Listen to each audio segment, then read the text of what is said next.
Ready? All right, if you would turn to 1 Samuel chapter 2. We're in our study on Samuel, the prophet.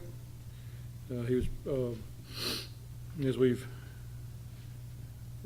studied last time, and in our study we finished a few months ago on King Saul. Samuel was also a priest. He was a judge, prophet, priest, judge. He was the last judge of Israel before the beginning of the kings, and was the first prophet. According to the New Testament, he was the first prophet. And if you remember, his mother and father, or his mother, I should say, was unable to have children. His father had 2 wives. His other wife had several children. We'll see tonight in chapter 2 where later Samuel's mother will have more children. So that closing of the womb by the Lord of Hannah was just a temporary thing. Don't know how old she was when Samuel was born. Doesn't tell us that. Doesn't tell us how old she was when she had her other children. Don't really know much about the other children. So it just tells us that it tells us how many sons and daughters she had after Samuel.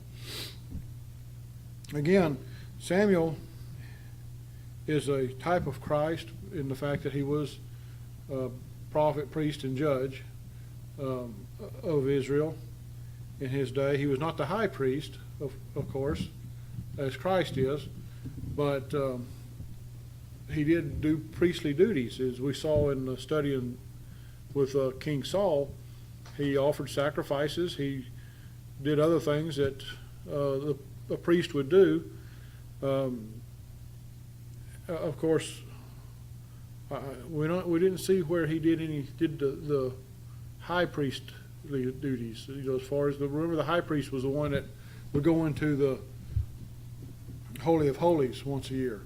You don't see Samuel doing that, but remember, he did offer some sacrifices on the behalf of Saul.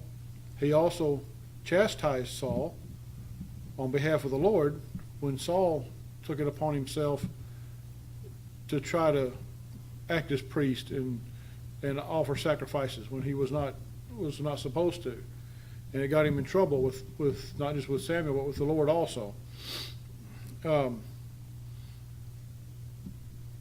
Tonight we're going to see the beginnings of Samuel as he's staying with Eli, who is the high priest.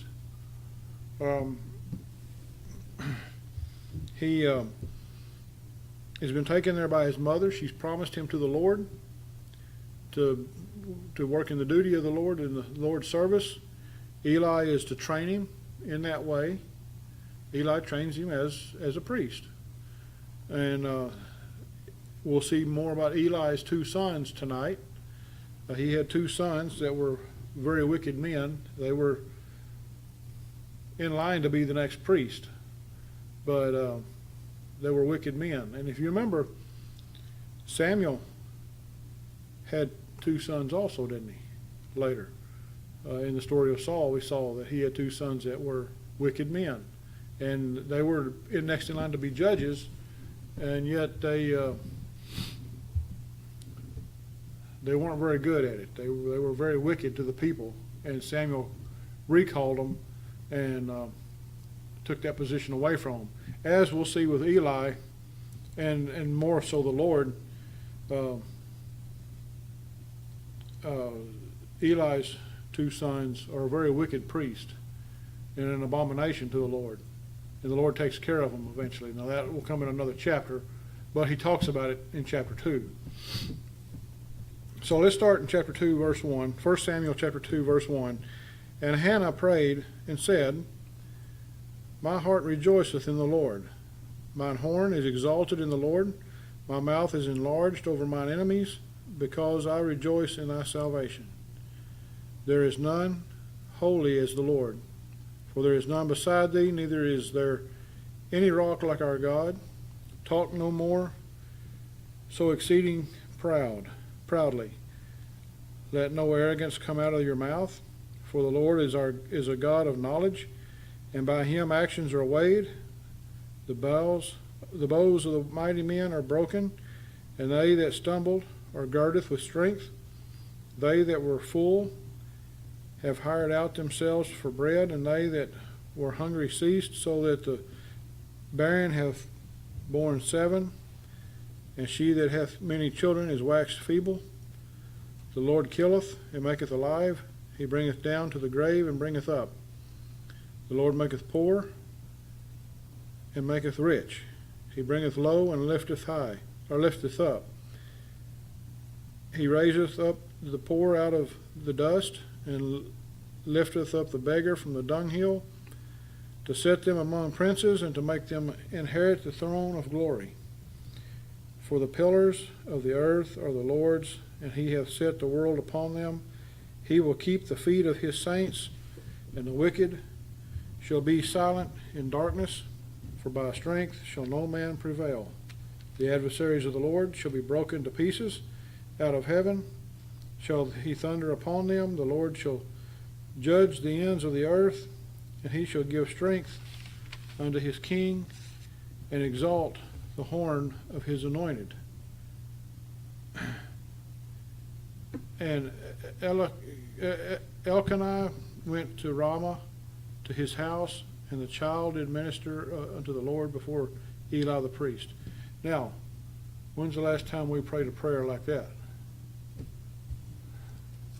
Probably never, huh? Verses 1 through 10. You think, well, that's not very many verses, but that's a pretty long prayer. For most of us, that would be a very long prayer. And notice her whole prayer is glorifying God. It's not begging God for something that she wants or needs. It's praising God for him being sovereign. For him being, and she tells over and over again in this prayer how God is in control of all things. Doesn't matter what it is or how it is. She tells of what's going to happen in the future, even how God is going to raise up the poor and the beggars, and they're going to sit in glory around his throne. How did she know all this? Well, sounds like she spent some time at the tabernacle, don't it, with the priest. She listened intently to the sermons. I don't know. Her husband appears to have some sort of wealth. No, maybe not filthy rich, but some enough that he's able to travel some back and forth to the tabernacle. So it's kind of doubtful that they would have had a copy of the Bible in their home. Most people back then wouldn't have. They would have relied on the priest. Again, she had sounds like had sat intently listening. So she knew the truth about God. She knew the truth. You notice it says, because I rejoice in thy salvation, in verse 1. What did she know about salvation? Some people today think that salvation didn't start until the New Testament. That's ridiculous. If that was the case, then what about all those people in the Old Testament that were saints, that the Lord calls his people? Again, a very humbling prayer, and at the end of it, her husband goes back home to Ramah. That's where they lived, and left the child, Samuel, with Eli. It says the child did minister unto the Lord before Eli the priest. In other words, he served the Lord. He didn't have to minister, and that's something we need to remember too. Minister is another one of those words in the Bible that, in the English language especially, has different meanings. he did not preach to the Lord. Like we normally think of a minister as someone who preaches. What did he do? He worked in the Lord's service. Basically, he worked at the tabernacle. We don't know exactly what his duties were. As a young man, he probably got some of the worst of the duties, sweeping the floor, maybe even having to handle some of the dead animals, although a lot of that was to be done by the priests themselves. But he was a priest in training, remember? So it's very possible they were training him in those ways. Eli has taken him on almost like a son in this way. Now, the next few verses, we see a little bit about Eli's sons. Verse 12, now the sons of Eli were sons of Belial. You see that? They're supposed to be priests, aren't they? They knew not the Lord. How can you be priest and not know the Lord? You can't. And that's why they would never be the priest, the high priest. Neither one of them would. That was the tradition, though. Remember, in the law, it said that, the Levites, whoever was the high priest, well, actually all the priests, their sons were to be trained as priests. And when it came time, if they were godly men, they were to become priests. But it says here his sons were of Belial, or were sons of Belial. They were sons of Satan, very wicked men. And they knew not the Lord. And the priest's custom with the people was that when any man offered sacrifice, the priest's servant came while the flesh was in seething with a flesh hook of 3 teeth in his hand. The seething just means when it was being cooked, when the meat was being cooked. And he struck it into the pan or kettle or cauldron or pot, depending on what the sacrifice was or what they were doing. That would depend on what cookware they were using. All that the flesh hook brought up, the priest took for himself. So they did in Shiloh unto all the Israelites that came thither. So the priest basically got the first of what was, out of the kettle or the pot.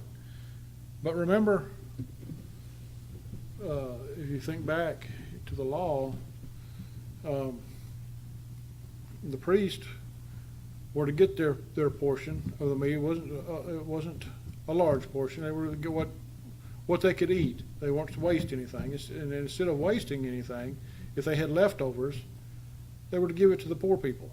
That was in the law. Now, the priest custom, notice it says the priest custom. Not the custom of the law, not God's custom, but the priest's custom. This was their custom.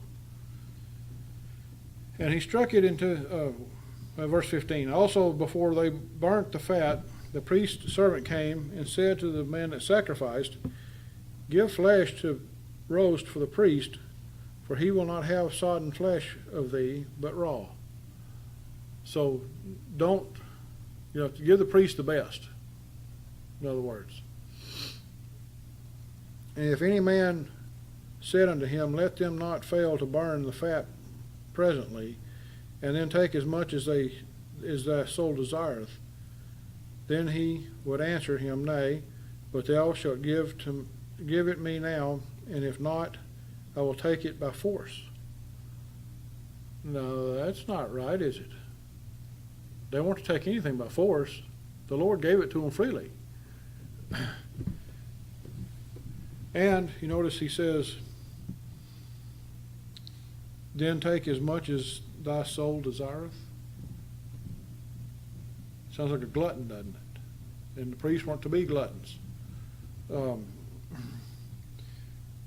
were taking whatever they wanted. Wherefore the sin of the young men was very great before the Lord, for men abhorred the offering of the Lord. So people people began to disrespect not just the priest, but the offering of the Lord. They began to.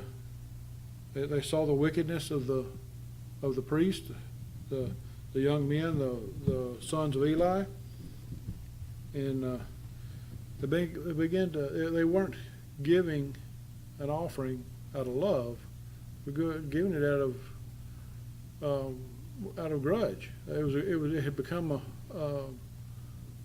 a grievous thing for them to give an offering at the tabernacle, because these two men were cheating the system. They were cheating the Lord. But Samuel ministered before the Lord, being a child girded with a linen ephod. So again, he's being trained as a priest. Moreover, his mother made him a little coat and brought it to him from year to year when she came up with her husband to offer the yearly sacrifice. And Eli blessed Elkanah and his wife, and said, "The Lord give thee seed of this woman for the loan which is lent to the Lord." And they went unto their own home. And the Lord visited Hannah, so that she conceived and bare 3 sons and 2 daughters. And the child Samuel grew before the Lord.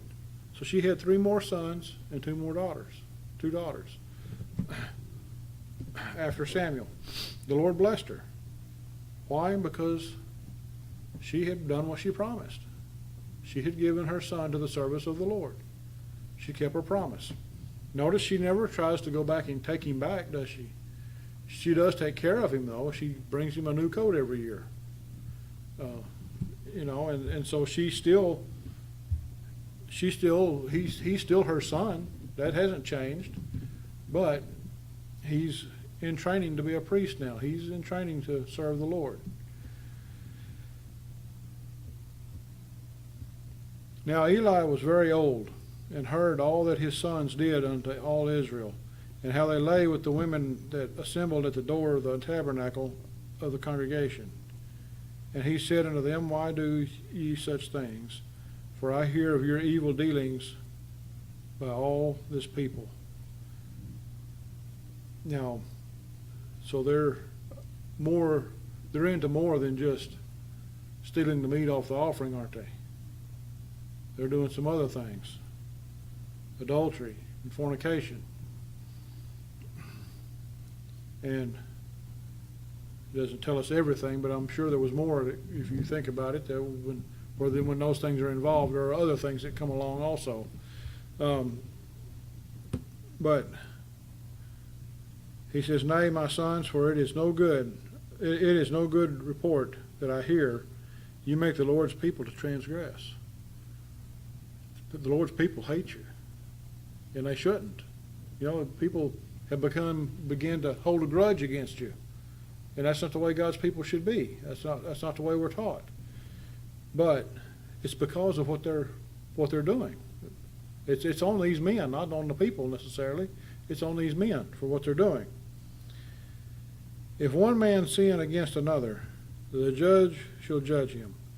But if a man sin against the Lord, who shall entreat for him?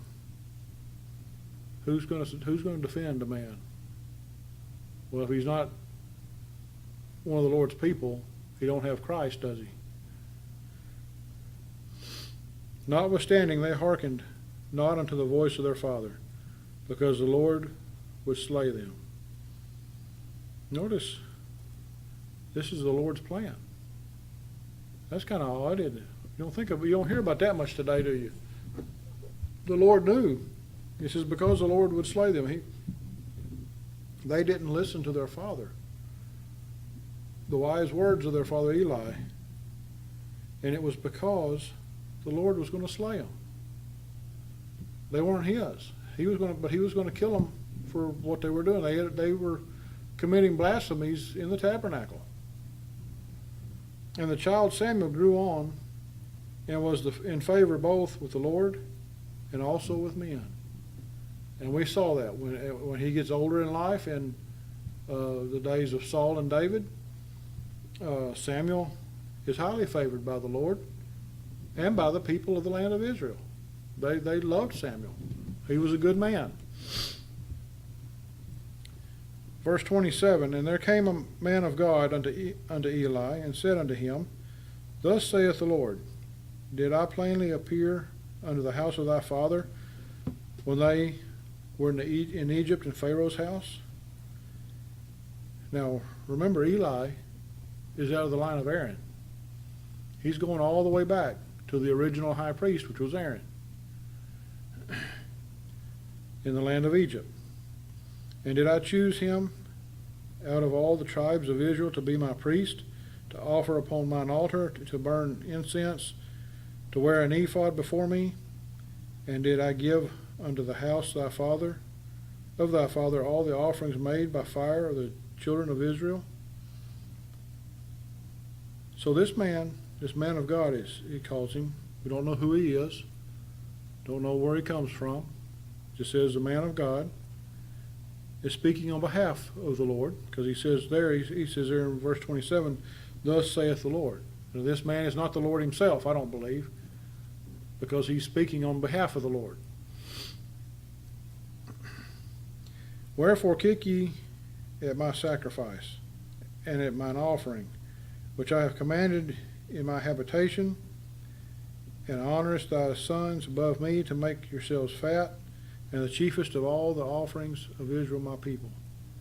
Now he's going back to what they were doing earlier in the chapter. He's telling him, he says, which I have commanded in my habitation. He's talking about the tabernacle. These men, that was God's house on earth.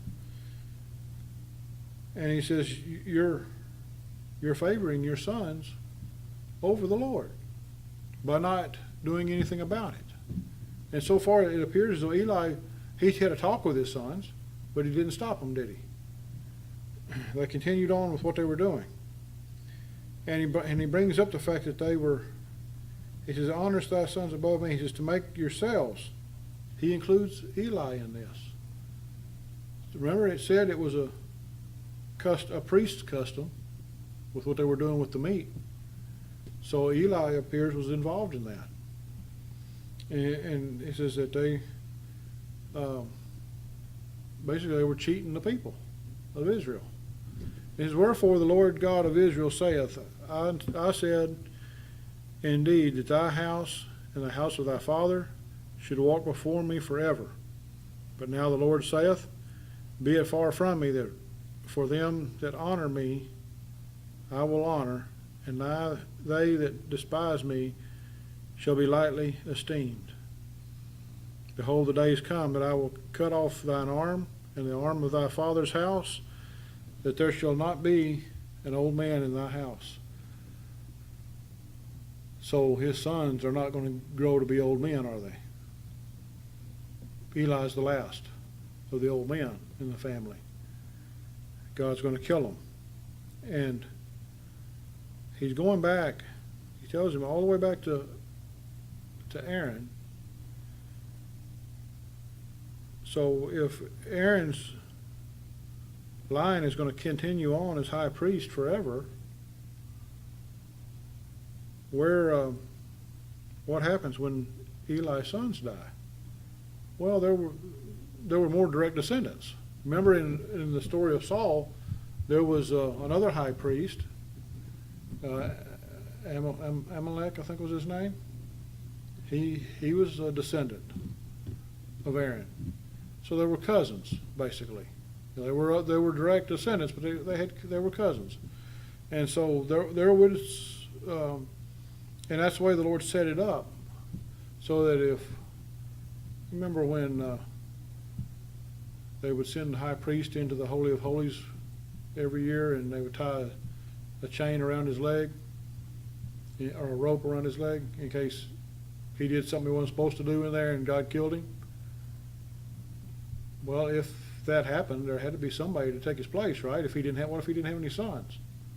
Well, there were more family members that were cousins, brothers, whatever.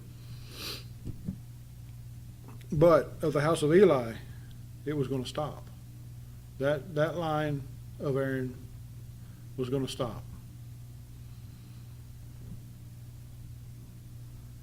And thou shalt see an enemy in my habitation, and in all the wealth which God shall give Israel, and there shall not be an old man in thy house forever. So this is going to be forever. No, there's no more descendants of Eli after his two sons are killed.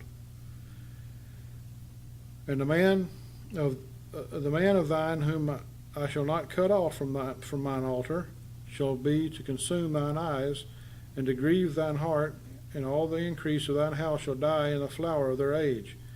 Again, he's speaking about his sons. They're gonna die in their prime, in the prime of life. They're young men, remember. And this shall be a sign unto thee that shall come upon thy two sons, on Hephaniah and Phinehas. In one day they shall both die. They shall die, both of them. They're going to die in the same day. And there's no doubt about it. It's going to happen. And I will raise me up a faithful priest, that shall do according to that which is in mine heart and in my mind, and I will build him a sure house, and he shall walk before mine anointed forever. Who's he talking about? There's only one that's going to be high priest forever, isn't there? Christ. This is prophetic telling of the coming of Christ. And it shall come to pass that everyone that is left in thine house shall come and crouch to him for a piece of silver and a morsel of bread, and shall say, Put me, I pray thee, unto one of the priest's offices, that I may eat a piece of bread. So all those that are left in his house are going to come to this new priest and beg for mercy.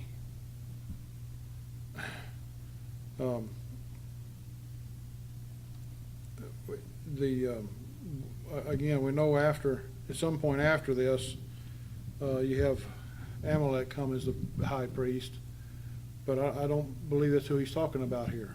He's talking about Christ. And the family of Eli has gotten so wicked, they're not going to be in the priesthood anymore. They're going to be removed. Next time, we'll start with chapter 3. We see the Lord begin to deal with Samuel.